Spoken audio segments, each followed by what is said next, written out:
Solm est un brillant étudiant en neurosciences. Il quitte son programme de doctorat en juin 2012. Il commence à se sentir isolé, il a des fantasmes meurtriers.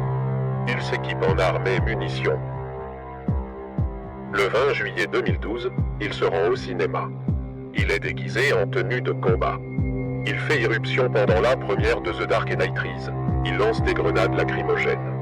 Il ouvre le feu sur la foule. Le chaos éclate. Des personnes tentent de fuir. Certaines se cachent. Le bilan est lourd. 12 personnes sont tuées. 70 autres sont blessées. La police est alertée. Elle arrive rapidement sur les lieux. James Solm est arrêté près de sa voiture. Il ne résiste pas. Il déclare être le Joker. Il a piégé son appartement pour tuer des policiers. Le piège est désamorcé. Le procès de James Solm s'ouvre. Il plaide non coupable pour cause de folie. La défense présente de nombreux témoignages. Des experts médicaux parlent de schizophrénie. Ils affirment qu'ils ne pouvaient pas distinguer le bien du mal. Le jury rejette la thèse de la folie. Il est déclaré coupable des 12 meurtres. Il est reconnu coupable des 70 tentatives de meurtre. Le jury ne parvient pas à un accord pour la peine de mort. James Solm est condamné à 12 peines de prison à vie consécutive. Il est incarcéré sans possibilité de libération conditionnelle. Francis Solm est surnommé le routard du crime. Il est un tueur en série français. Il a commis ses crimes à travers la France. Il a profité de ses errances à pied ou en autostop. Son premier meurtre a lieu en 1984. Holm voyageait sans but précis. Il a semé la mort sur son passage. Les enquêteurs ont eu du mal à faire le lien entre les affaires. Ces crimes ont été commis dans 11 départements différents. Il a tué des femmes, des hommes et des enfants. Pendant des années, il est resté insaisissable. Il est soupçonné dans plus de 40 meurtres. Un des crimes les plus célèbres est celui de Montigny-lès-Metz. 2 enfants, Cyril et Alexandre, sont assassinés en 1986.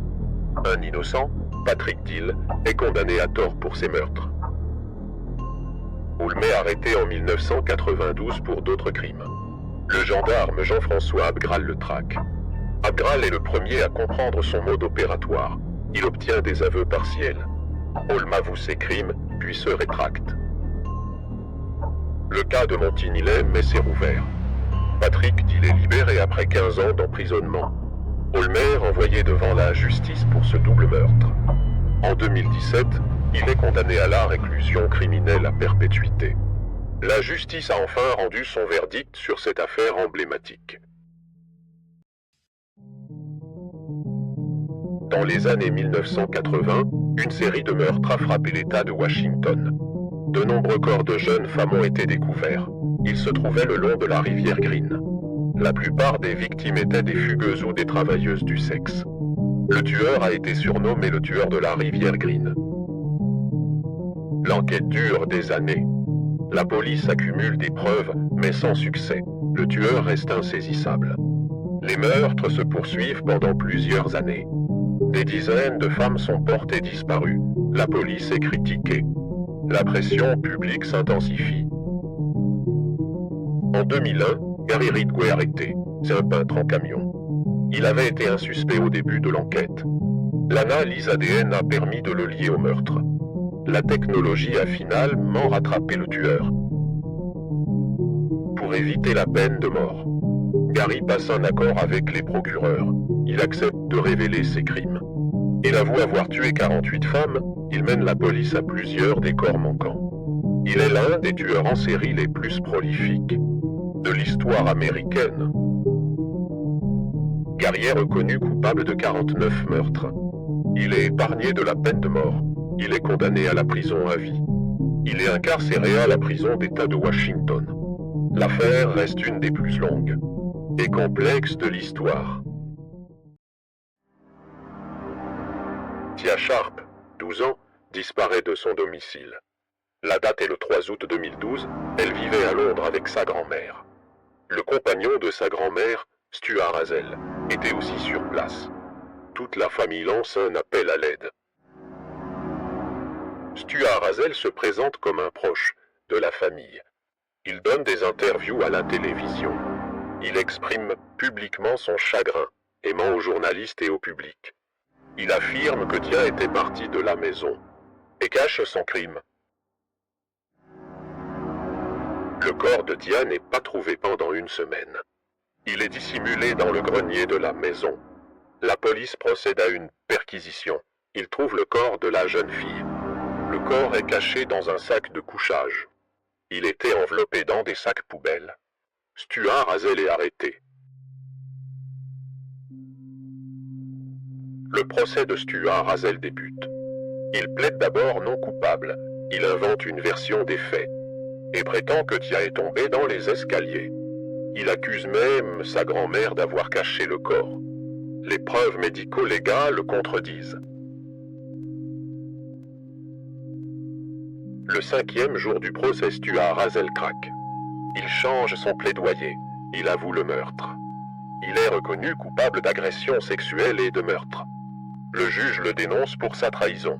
Il est condamné à la prison à vie. La peine minimale est fixée à 38 ans.